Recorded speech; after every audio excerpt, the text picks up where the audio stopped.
আল্লাহ সুবহানাহু ওয়া তাআলা কোরআনুল কারীমের ভিতরে বলেন, ও দুনিয়ার মানুষেরা তোমরা শোনো, যুবক যুবতীর দল তোমরা শোনো, সারা পৃথিবীর জন্য আমি রব্বুল আলামিন পূর্ব থেকে পশ্চিম দিগন্ত এবং উত্তর থেকে দক্ষিণ দিগন্ত, সারা কুল কায়নাতের জন্য আমি রব, আমি আল্লাহ, আমি স্রষ্টা রব্বুল আলামিন। আর অতটুকু জায়গা ধরে আমার দোস্ত আমার হাবিব সারা পৃথিবীর জন্য হলো রহমাতাল লিল আলামিন। আল্লাহ সুবহানাহু ওয়া তাআলা তার হাবিবকে দুনিয়ার বুকে পাঠায় বললেন, দোস্তরে দুনিয়ার ভূখণ্ডে পাঠানোর পিছনে একটাই কারণ, কেবলমাত্র শুধুমাত্র আমি রবরে যারা ভুলে গেছে, আমি আল্লাহরে যারা ভুলে গেছে, এই পথ ভোলা মানুষগুলারে পথের দিশা দেওয়া লাগবে, এইটাই তোমার কাজ। এই পথ ভোলা মানুষগুলা আমার সাথে দিদার করে দেওয়া, আমার সাথে সাক্ষাৎ করে দেওয়া তোমার কাজ। এই কথা বলি আল্লাহর রসুলকে বলে দিলেন, দাওয়াত দেওয়া শুরু করো। আল্লাহর রসুল হাবিবে কিবরিয়া জনাবে মুহাম্মদুর রাসূলুল্লাহ সাল্লাল্লাহু আলাইহি ওয়াসাল্লাম দাওয়াতের কাজ শুরু করলেন। বন্ধুরে, দাওয়াতের কাজ যখন শুরু করে দিল, আনাচে কানাচে পৌঁছে গেল, অনেক মানুষ দাওয়াতের গ্রহণ করলো, দাওয়াতটা গ্রহণ করলো, কিন্তু কয়েকজন মানুষ যখন রসুলের বিরোধিতা, ঘোর বিরোধিতা শুরু করে দিল, আল্লাহর রসুল হাবিবে কিবরিয়া রবের দরবারে ডাক দিয়ে বলেন, রব, আমার আপন চাচা আবু লাহাব এবং দাহিয়াতুল কালবি দুইজন মানুষ, ও মালিক, এই দুইজন মানুষ প্রশাসনিক দায়িত্বের ভেতরে থেকে খুব টর্চারিং করে। মাবুদ গো, এই দুইজনের ভেতরে যে কোনো একজনকে আল্লাহ আমার পার্টনার বানাই দাও। জোরে কান সুবহানাল্লাহ। আল্লাহ সুবহানাহু ওয়া তাআলা হাবিবের দোয়া কবুল করলেন, আবু লাহাবকে গ্রহণ করলেন না, দাহিয়াতুল কালবিকে গ্রহণ করে আল্লাহ তাআলাকে বলে দিলেন, দোস্তরে আপনি আমার কাছে চেয়েছিলেন, পার্টনার চেয়েছিলেন, আমি দাহিয়াতুল কালবিকে আপনার পার্টনার বানাই দিলাম। জোরে কি বলা যাবে না সুবহানাল্লাহ। পার্টনার বানাই দিলাম। দাহিয়াতুল কালবি রাদিয়াল্লাহু তাআলা কালিমার সুশীতল ছায়ার নিচে এসে কালেমা পরে মুসলমান হয়ে গেল। বন্ধুরে, একদিন হাবিবে কিবরিয়া নবী আমার মসজিদের ভেতরে, অর্থাৎ বাইতুল্লাহর ভেতরে যখন বসেছিল, খানা কাবার ভেতরে, দাহিয়াতুল কালবি রাদিয়াল্লাহু তাআলা বসে বসে ঝুমায় ঝুমায় কাঁদতেছে, অঝর নয়নে কাঁদতেছে। দয়ার নবী, মায়ের নবী পেছন থেকে ঘরের ভিতরে হাত দিয়ে বলে, ও দাহিয়াতুল কালবি রে, কি হলো, কান্না করো কেন, কোন কারণে বলো না। দাহিয়াতুল কালবি রাদিয়াল্লাহু তাআলা চোখের পানি ছেড়ে দিয়ে বলে, হুজুর, সারা জীবনে যত গুনাহ করছি সব গুনাহগুলো আল্লাহ মাফ করলেও করতে পারে, কিন্তু একটা গুনাহ মনে হয় আমার মালিক মাফ করে নাই। দাহিয়াতুল কালবি রাদিয়াল্লাহু তাআলা বলে, হুজুর, ওই গুনার কথা মনে পড়ে, সেই জন্য কান্না করতেছি। হাবিবে কিবরিয়া ডাক দিয়ে বলেন, ও দাহিয়াতুল কালবি রে, কি গুনাহ করছিস জীবনে, যেই গুনাহ তোর মাফ হয় নাই? এই চিন্তা করিয়া কান্না করো, বলো না, একবার বলো কোন গুনাহ তোমার এত বড় মনের ভিতরে দ্বিধাদ্বন্দ্ব ফেললো? দাহিয়াতুল কালবি রাদিয়াল্লাহু তাআলা ডাক দিয়ে বলেন, হুজুর, কালেমা পড়ার আগে আমি কত বড় খারাপ ছিলাম আপনি তো জানেন না। নবী বলে, কি ধরনের খারাপ কাজ তুই করতে, একবার না বল না, আমারে বল। দাহিয়াতুল কালবি বলে, হুজুর, আমার কাজ ছিল মানুষ মার্ডার করা, খুন করা, এইটাই ছিল আমার পেশা, এইটাই ছিল আমার নেশা। ও হুজুর, কি ধরনের মার্ডার করা জানেন? আমি ছোট ছোট কচি কচি বাচ্চাদের মার্ডার করতাম, খুন করতাম, জন্তুপতি দিতাম। হাবিবে কিবরিয়ার কালবে টপ টপ করে পানির ফোঁটাগুলো পড়ে। দাহিয়াতুল কালবিকে ডাক দে বলে, দাহিয়াতুল কালবি, কি করেছিস সেই কথাটা বল। দাহিয়াতুল কালবি রাদিয়াল্লাহু তাআলা বলে, হুজুর শোনেন, আমি কোন কারণে কান্না করতেছি শোনেন। হুজুর গো, আমার বারবার আমাকে আল্লাহ তাআলা কন্যা সন্তান দান করেছিল, কন্যা সন্তান হওয়ার জন্য আমার মন খারাপ। এই জন্য যত সন্তান আল্লাহ আমারে দিয়েছে, প্রত্যেকটা সন্তানকে আমি জ্যান্ত পুঁতে দিয়েছি।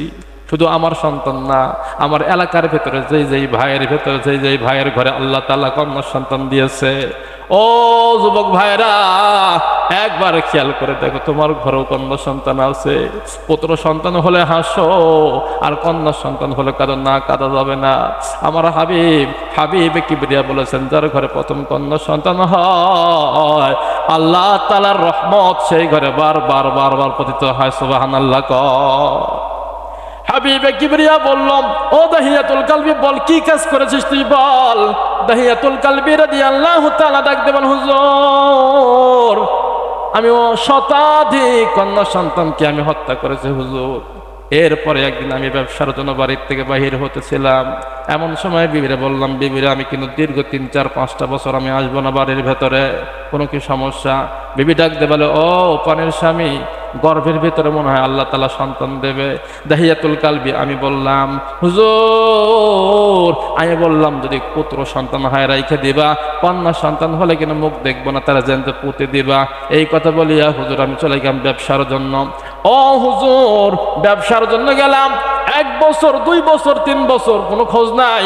4-5 বছর পরে আমি যখন বাসায় ফিরলাম, হুজুর গো যখন গেটের ভিতরে ঢুকছে, একটা চাঁদের মতো সুন্দর ফুটফোটা সন্তান, একটা কন্যা সন্তান আমার আব্বু আব্বু করে জড়ায় ধরছে। সুবহানাল্লাহ। এই সুন্দর সন্তানকে দেখিয়া আমি পাগল হয়ে গেলাম, এত সুন্দর চেহারার কোনো মেয়ে আমি দেখি নাই। আমার আব্বু করে যখন জড়ায় ধরছে, আমার বিবি পাশে দাঁড়ায় গেল, বিবির দিকে তাকায় বললাম, সন্তানটা কার? বিবি ভয়ে ভয়ে বলে, পানের স্বামী রে, আপনি যখন আমার রেখে গিয়েছিলেন পেটের ভিতরে যে সন্তানটা, আল্লাহ তাআলা আমার পুত্র সন্তান না দিয়ে আবারও কন্যা সন্তান দিয়েছে। বলতে দেরি, গোখরা সাপ দেখলে মানুষ যখন থমকে দাঁড়ায় যায়, আগুন দেখলে মানুষ যখন থমকে দাঁড়ায় যায়, তেমনি আমিও থমকে দাঁড়ায় গেলাম। আমি এক ধাপ সামনে দিলাম না, বিবির দিকে বড় বড় চোখ করে দেখায় রইলাম।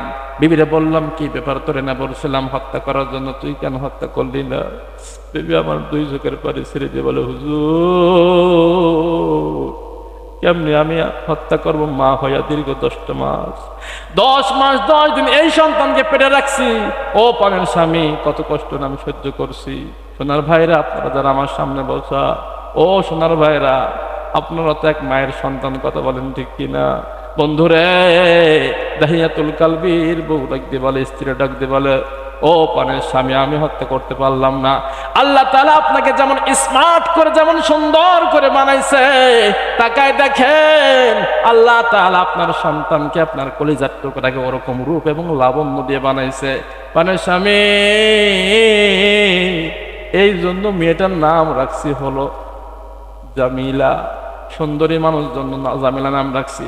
ও পানের স্বামী, আপনি কি খুশি হন নাই? দাহিয়াতুল কালবি বলে, হুজুর আমি আর কিচ্ছু বললাম না। দুপুর গড়ায় বেকাল হলো, সন্ধ্যা যখন ঘনায় আসলো, মেয়ে আমার পাশে পাশে ঘুরে আর আব্বু আব্বু কই ডাকে। রাত্রে যখন গভীর হলো, হুজুর আমি শুয়ে পড়লাম, বেবি আমার ডান পাশে, আমি বাম পাশে।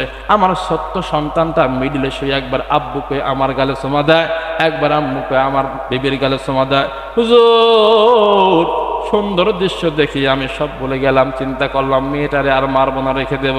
কিন্তু যখন জানেন মেয়েটা যখন ঘুমায় পড়লো, ও হুজুর মেয়েটা যখন ঘুমায় পড়লো, মানুষ হিংস্র হলে কেমন হয়? হুজুর আমার রক্তটাই খারাপ ছিল ওই সময়। হুজুর আমি কত নিষ্ঠুর, কত পাষাণ। পৃথিবীর ভিতরে এমন কোন ব্যক্তি মনে হয় একটা জন্মগ্রহণ করে নাই। হুজুর জানেন না, রাত্রে যখন গভীর হয়ে গেল, আমার চিন্তা চেতনা, আমার ডিসিশন পাল্টায় ফেললাম, সকাল হলেই তোরে আমি জ্যান্ত কবর দেবো, এইটা মনে মধ্যে স্থির করলাম। সকাল হয়ে গেল, আমি বিবিরে বললাম, বিবিরে সন্তানকে একটু সাজায় গোজায় দাও, আমি মামার বাড়ির থেকে বেড়ায় নিয়ে আসি। হুজুর আমার মনের চিন্তা আর চেতনা আমার বিবি কিন্তু কিছুই জানে না। আমি ফসলায় ফসলায় তারে নিয়ে আসলাম, রাস্তা দিয়ে হাঁটতেছি, আমার সন্তানরা পিছে পিছে আসে, আমি সামনের দিকে আগাই। প্রচন্ড তীব্র গরমের ভেতরে আমি পাহাড়ের পদদেশ দিয়ে আঁকা বাঁকা রোড দিয়ে চলে গেলাম অনেক দূরে। আমার সন্তানটা ডাক দিয়ে বলে, আব্বা এই রাস্তা দিয়ে তোমার মা কোনোদিন মামার বাড়ি যায় নাই, আপনি কেন এই রাস্তা ধরলেন? কোন দিকে যান আমারে বলেন। আমি ডাক দিয়ে বললাম, মা রে সামনে আসো, দেখতে পাবো আমি কোন জায়গায় যাই। অনেক দূর নিয়ে গেলাম, যেখানে আর কোনো মানুষ নাই, কোনো মানুষের কথা যেখানে শোনা যায় না, কেউ নাই, নির্জন জায়গায় যাইয়া বললাম, মা তুমি এখানে একটু খেলা করো। আমার ছোট্ট অবুঝ সন্তান বুঝে নাই আমি এত বড় খারাপ মানুষ কোনো সময় দিশা তো পায় নাই। সে পাথর কোনাগুলা নিয়ে খেলা করতেছিল, আমি সাইডে একটা গর্ত করতেছিলাম। আমার দাঁড়ের ভেতরে, আমার গায়ের ভেতরে যখন ওই ধুলা বালিগুলা, পাথরের কোনাগুলা যখন ভরতেছিল, আমার সন্তানটা হুজুর আইসা আইসা দাড়ি সাফ করে দেয়, গা পরিষ্কার করে দেয়, আর ডাক দিয়ে বলে, আব্বা আপনি যাবেন মামার বাড়ি, আমার বেড়াতে জন্য আসলেন মার কাছ থেকে বলিয়া, কিন্তু কেন এই গরমের ভেতরে এত কষ্ট করতেছেন আব্বা আমারে বলেন না। আমি বলি মা একটু পরে তুমি বুঝতে পারবা কেন এই কাজগুলো করতেছি। হুজুর এক পর্যায়ে গর্ত যখন করা হয়ে গেল, আমি ডাক দিলাম মা আসো দেখে যাও কি করছি তোমার জন্য। আমার অবুঝ সন্তান বুঝে না, দৌড়ে চলে গেল, আমার কোলের ভিতরে ঝাপটি দিয়ে বসে পড়ল। হুজুর আমার কোলে যখন বসছে আমি তখন হাত দুইটা বেঁধে ফেললাম, পা দুইটা বেঁধে ফেললাম। হুজুর আমার কন্যা সন্তানটা বুঝে না আমি কেন তার হাত বাঁধলাম, কেন তার পা বাঁধলাম, বুঝলো না। সে মনে করছে হয়তো বা তার সাথে আমি খেলা করতেছি, কিন্তু খেলা করি না। আমি যত বড় নিষ্ঠুর নির্দয় পিতা সে বুঝতে পারলো না। এক পর্যায়ে গর্তের কিনারায় নিয়ে গেলাম, বললাম মা দেখো কি দেখা যায়। বলছি উকি যখন মারলো ধাক্কা দিয়ে আমি পেছন দিয়ে গর্তের ভিতরে ফেলাই দিলাম। হুজুর জানেন গর্তের ভিতরে যখন পড়ে গেল এবার বুঝতে পারতো আমার সন্তানটা আমি তার পৃথিবীর জগতে আর বাঁচতে দেব না। আমার মেয়েটা ডাকতে বলে আব্বা আপনারে এক পলক দেখার জন্য, এক নজর দেখার জন্য পাগল ছিলাম। মাকে বারবার বলতাম আম্মা আমার আব্বা কবে আসবে, আমি তার কোলে ঘুমাবো, তার কোলে চড়ে বেড়াবো। বলতাম আব্বা আপনি যে আমার আজরাইল হয়ে এই দেশের ভেতরে আসলে আমি বুঝতে পারি নাই।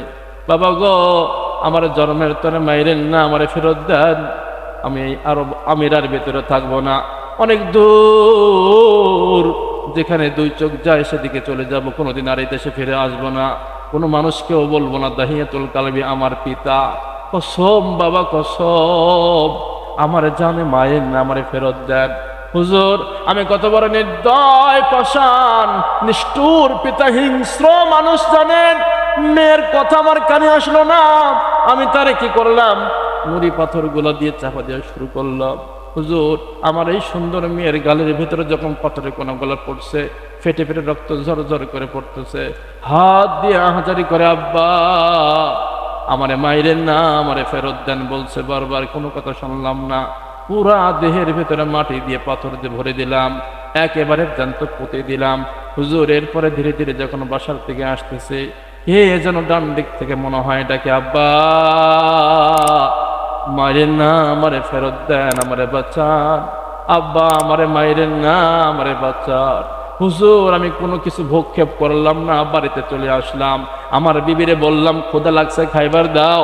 আমার বিবি আমার দিকে তাকায়, বুঝতে পারছো অপারেশন থিয়েটার আমি গিয়েছিলাম, ভয়ের কারণে আমার বিবি আমার জিজ্ঞেস করতে পারলো না আমার সন্তান কোন জায়গায়।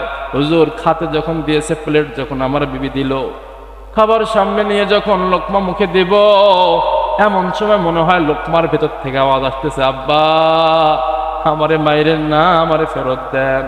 হুজুর খাইতে পারলাম না, খানা ফালাই দিলাম। হুজুর এই খানা দেখলাম খাইলাম না, একদিন চলে গেল, 2 দিন চলে গেল, আমার ঘুম কি জিনিস চোখে নাই। হুজুর খাওয়া কোন জিনিস আমার পেটে নাই। আমি একেবারে ক্লান্ত হয়ে গেলাম, শান্তি পাই নাই, দেহের ভিতরে শান্তি নাই, মনের ভিতরে শান্তি নাই। চলে গেলাম সাফা পাহাড়ে, সেখানে চলে গেলাম, একটা মূর্তি রাখা ছিল। হুজুর মূর্তির কাছে প্রণাম করলাম, মূর্তির দেহের খবর সব খুলে বললাম, একটু শান্তি চাইলাম, মূর্তি আমার শান্তি দিতে পারলো না। চলে এলাম মারোয়া পাহাড়ে, সেখানে উঠে গিয়ে একটা মূর্তি ছিল, সেখানে আমি যা মূর্তির কাছে প্রণাম করলাম, আমার দেহের মনের খবর কলিজার খবর খুলে বললাম। হুজুর জানেন সেও আমাকে শান্তি দিতে পারলো না। হঠাৎ করে আপনার দরজায় চলে আসলাম। হুজুর গো দরজা আসার পরে কালেমা তো পড়লাম, মুসলমান হইলাম, কিন্তু জানেন সব গুনাহ ক্ষমা করলেও বুঝি আমার আল্লাহ এই গুনাহ ক্ষমা করে নাই। হাবিবে কিবরিয়া ডাকতে বলেন না না না, আল্লাহ সুবহানাহু ওয়া তাআলা কুরআনুল কারীমের ভিতরে বলেছেন লা তাকনাতু মির রাহমাতিল্লাহ। আল্লাহু আকবার বলেন, লা তাকনাতু মির রাহমাতিল্লাহ ইন্নাল্লাহা ইয়াগফিরুয যুনুবা জামিআ ইন্নাহু হুয়াল গফুরুর রহিম। ও দাহিয়াতুল কালবি জানো আমার রব আমারে বলে দিয়েছে, বান্দা তুমি যদি গুনাহ করতে করতে করতে করতে আসমান পর্যন্ত ঠেকায় ফেলো, এরপরে যদি তুমি বুঝতে পারো আমার গুনাহ হয়েছে, রবের দরবারে যদি বলো রব ও আল্লাহ আমি ভুল করেছি, আমার জীবনের গুনাহগুলো মাফ করে দাও, নেক্সট টাইম এই ধরনের গুনাহ আমি আর করব না যদি বলতে পারো। ও দাহিয়াতুল কালবি, এই দোয়া ওই কথা বলার সঙ্গে সঙ্গে আল্লাহ পাক এত বড় গুনাহ তোমার মাফ করে দিয়েছেন, সুবহানাল্লাহ। আল্লাহর নবী ডাকতে বলেন, দাহিয়াতুল কালবি, চিন্তার কারণ নাই, টেনশনের কারণ নাই, আল্লাহ তাআলা তোমার জিন্দেগীর সব গুনাহগুলো মাফ করে দিয়েছেন। ও সোনার বন্ধুরা, আমরা যারা বসে আছি আমরা কিন্তু সেই নবীর উম্মত, যেই নবী দুনিয়ার বুকে আসছিল রহমত স্বরূপ। এই রহমতের নবী, দয়ার নবী, মায়ের নবীর উম্মত হতে পেরে আপনারা সকলেই খুশি নাকি বেজার? আমি জানি আমরা সকলেই খুশি। রাসূলের শাফাআত ছাড়া কিয়ামতের ময়দানে একটা মানুষ এক ধাপ দেওয়ার সুযোগ পাবে না। বন্ধুরে, সেই নবীর ইতাআত, সেই নবীর বন্ধু, সেই নবীর সুন্নাত বুকের ভেতরে ধারণ করার দরকার আছে না নাই? আল্লাহ সুবহানাহু ওয়া তাআলা আমাদের সবাইকে রাসূলের ভালোবাসা হৃদয়ের ভিতরে স্থাপন করার তৌফিক দিক।